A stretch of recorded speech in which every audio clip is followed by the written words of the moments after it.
Hello guys, welcome to our channel depth study. और आज हम 11th क्लास के स्टूडेंट के लिए एक और बहुत इंपॉर्टेंट टॉपिक लेकर आ चुके हैं, पाउली के अपवर्जन का नियम। ये मोस्ट इंपॉर्टेंट है, कई बार एग्जाम में पूछा भी गया है, चाहे वो हाफ ईयरली लेवल पे हो या एनुअल लेवल पे हो। तो आपके लिए पाउली का नियम आपको आना चाहिए, बहुत आसान होता है। जैसे हमने हुंड का बताया था इससे पहले क्लास में, हुंड का भी बहुत आसान था। उन्होंने ये कह दिया था कि जो भी ऑर्बिटल होता है उसमें जो इलेक्ट्रॉन होते हैं वो क्लॉक वाइज भी भरे जाते हैं और एंटी क्लॉक वाइज भी भरे जाते हैं, लेकिन दोनों की जो घूमने की दिशा होती है, डायरेक्शन होती है, वो अलग हो सकती है। तो दोनों हम पूरे वो नियम को भी हमने अच्छे से समझा दिया था। पाउली वाला तो और भी ज्यादा आसान है, बहुत आसान है। क्वेश्चन पेपर में आए चाहे पाउली का अपवर्जन नियम या पाउली का नियम, बात एक ही क्या है समझाते हैं। लिखा हुआ है, इस नियम के अनुसार किसी परमाणु में 2 इलेक्ट्रॉन के लिए चारों क्वांटम संख्याओं के मान समान नहीं होते। यदि 3 क्वांटम संख्या के मान समान है तब चौथी का मान अवश्य भिन्न होगा। बहुत आसान लिखा हुआ क्या है, आपने पढ़ा हुआ क्वांटम नंबर के बारे में, हमने पहले भी आपको बताया था। 4 क्वांटम नंबर्स होते हैं, एन, एल, एम और एस। सभी के एक नेम होते हैं, वो आपको अगर नहीं पता है तो कमेंट करके बताइएगा, तो क्वांटम संख्या की अलग से वीडियो बना देंगे।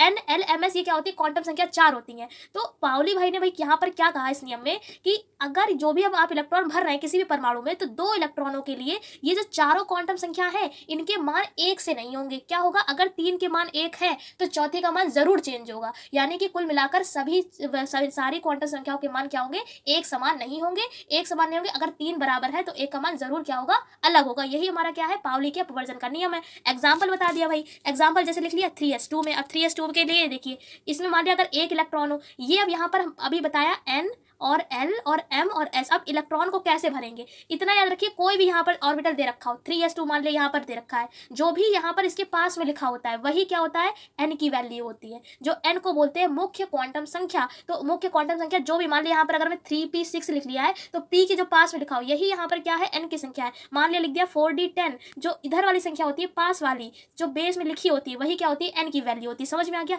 एल क्या होता है, तो एल के लिए आपको एक सीरीज याद रखनी पड़ेगी कि एल का मान जो होता है S P D F, ये ऑर्बिटल्स होते हैं। एल का मान एस के लिए 0 1 2 3, ठीक है। अगर एस दे रखा है तो एल का मान आप 0 लेंगे, अगर पी दे रखा है तो एल का मान आप 1 लेंगे, डी दे रखा है ऑर्बिटल तो एल का मान 2 लेंगे, या एफ दे रखा है तो क्या लेंगे, एल का मान हम 3 लेंगे। तो आई होप इतना समझ में आपको आ गया होगा। तो एन और एल ये आपको क्लियर हो गया होगा कैसे आप भरेंगे। अब बात आती है एम की। तो एम की जो वैल्यू होती है वो एल पर डिपेंड करती है। अगर मान लिया एल का मान 0 है तो एम का भी क्या हो जाएगा, 0 हो जाएगा। लेकिन अगर एल का मान 1 है तो एम का मान क्या होगा, ये -1 से मतलब माइनस से प्लस की ओर जाता है। तो कैसे आप कर देंगे, -1 0 +1, तो देखिए -1 से +1 तक जा रहा है। अगर मान लिया एल की वैल्यू 2 होती तो क्या करते हम, +2 +1, फिर उसके बाद 0, फिर -1 -2। यानी कि आप चाहे माइनस से प्लस लिखें या माइनस से अगर आप प्लस से माइनस लिखें या माइनस से प्लस लिखें तो आपको इस तरीके से एम की वैल्यू को दिखाते हैं 0 सहित। समझ में आ गया। उसके बाद हम बात करेंगे एस की वैल्यू के लिए। तो एस की वैल्यू, अगर जो इलेक्ट्रॉन है वो सीधे भरे हुए हैं तो आप उसमें +½ लिखते हैं एस की वैल्यू का,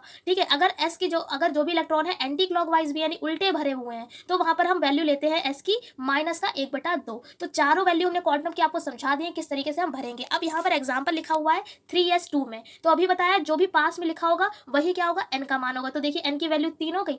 अब एल की वैल्यू क्या होगी, तो अभी बताया एल की वैल्यू SPDF हमने ऊपर वही लिख लिया, 0 1 2 3 लिख लिया। यहाँ पर क्या है, एस है तो एस के लिए क्या मान होगा, एल का 0, तो देखिए 0 लिख दिया। और अगर एल का मान 0 है तो एम का भी क्या होगा, 0, तो देखिए 0 लिख दिया है। अब बात करेंगे, यहाँ पर लिखा हुआ है S2, क्या लिखा हुआ है S2, तो S में बॉक्स बनता है एक, क्या बनता है, एक ऑर्बिटल बनता है। तो इलेक्ट्रॉन इसमें ऊपर कितने हैं, 2 इलेक्ट्रॉन है, तो भाई यहाँ पर 2 इलेक्ट्रॉन बना लिए। लेकिन यहाँ पर क्या लिखा हुआ है, एक इलेक्ट्रॉन के लिए बात कर रहे हैं, तो एक ऐसा ऑर्बिटल बनाया, इसमें एक इलेक्ट्रॉन भर दिया। एक इलेक्ट्रॉन भरने का मतलब है ये +½ होगा, ठीक है।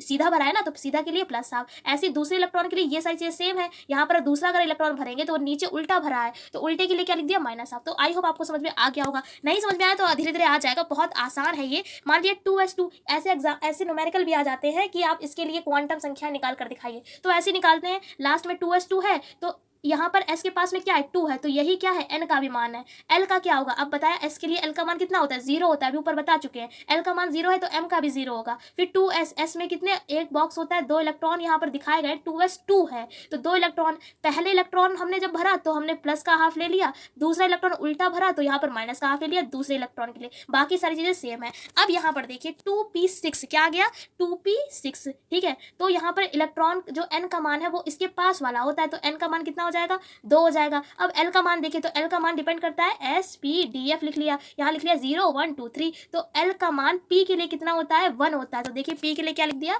1 लिख दिया। अब देखिए l का, अब m की बारी है, तो m की क्या होती है, +1 से -1 तक, सॉरी प्लस से माइनस की ओर जाता है ये, जीरो से, तो हमने यहाँ पर क्या लिख लिया, यहाँ पर मैं लिख लिया m बराबर, यहाँ पर लिख लिया प्लस, यहाँ पर क्या है l का मान कितना है, प्लस का 1 है, तो लिख लिया +1 0 -1। ये आपका l का m के लिए आपको इस तरीके से बनाना होगा, बना लिया। अब यहाँ पर हम क्या करेंगे, कितने इलेक्ट्रॉन है यहाँ पर, 6 इलेक्ट्रॉन है, तो बनाइए 1 2 3 4 5 6, तो 6 इलेक्ट्रॉन थे, तो ये सारे ही फिल हो गए हैं। तो इसका मतलब क्या है, m की वैल्यू यहाँ पर कितनी आ जाएगी, +1 आ जाएगी। किसके लिए, पहले इलेक्ट्रॉन के लिए। पहला जब हमने इलेक्ट्रॉन भरा है तो प्लस m की वैल्यू कितनी है, +1 है। ऐसी दूसरे इलेक्ट्रॉन के लिए m की वैल्यू क्या हो जाएगी, दूसरा हमने ये भरा है तो दूसरे के लिए 0 हो जाएगी। इसी तरीके से अगर हम तीसरे इलेक्ट्रॉन की बात करेंगे तो तीसरे के लिए कौन सी हो जाएगी, -1 m की वैल्यू हो जाएगी। एक बार चलिए फिर से आपको बता देते हैं m की वैल्यू किस तरीके से भर रहे हैं। यहाँ पर हमने आपसे कहा l की वैल्यू, m की वैल्यू डिपेंड करेगी l की वैल्यू पर, तो l की क्या है 1 है, तो 1, तो यहाँ पर हमने इस तरीके से टेबल कुछ बना ली है। यहाँ पर क्या लिख लिया, +1 0 -1, तो देखिए प्लस से माइनस तक पूरा लिख लिया है, 0 सहित लिखा है। अब क्या किया, यहाँ पर कितने इलेक्ट्रॉन है, 6 है, तो 6 भर लिए, 1 2 3 4 5 6 ऐसे भरे हैं हमने। जब पहले इलेक्ट्रॉन हमने भरा पहला वाला, तो यहाँ पर m की संख्या क्या आई, या m की वैल्यू आई +1, किसमें भर रही है, +1 में, सीधा भरा है तो प्लस का हाफ है, ठीक है।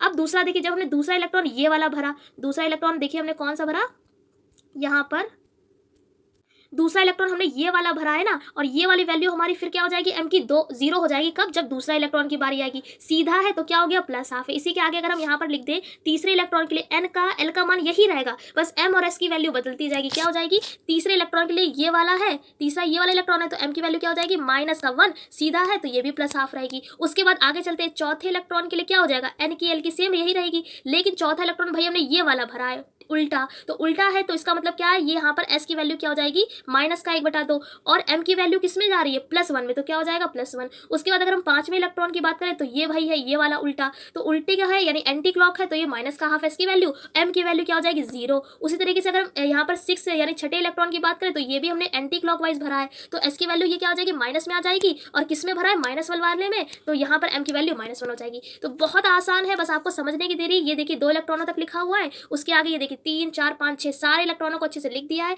तो आशा करते हैं आपको पूरा क्लास अच्छे से समझ में आ गया होगा। जो पाउली का नियम है वो हमने बहुत अच्छे तरीके से समझा दिया है, पूरी कोशिश करी है आपको याद भी करा पाए, तो आशा करते हैं आपको याद भी करा पाएंगे। बहुत आसान है कि जो चारों क्वांटम संख्या होंगी उनके सभी के मान बराबर नहीं होंगे, अगर 3 के बराबर है तो चौथी का मान जरूर चेंज होगा। अगर आप देखें तो यहाँ पर किसी के मान समान नहीं है, मान लीजिए इसका 2 है, 1 है, -1 है, -1/2 है, तो अगर आप देखेंगे बराबर नहीं है। या अगर हम ऐसे भी देखें तो इनमें जो है ये वाली वैल्यू सब चेंज हो रही है, इधर वाली ये दो तो सेम है, ये वाली क्या हो रही है, चेंज हो रही है। तो यही नियम है, आपको अच्छे से याद कर लेना है, काफी इंपॉर्टेंट भी है, और आशा करते हैं आपको याद भी हो गया होगा। और अगर एग्जाम में आता है तो आपको एग्जाम्पल सही लिखना होगा, तब आप जाके आपको नंबर मिल पाएंगे।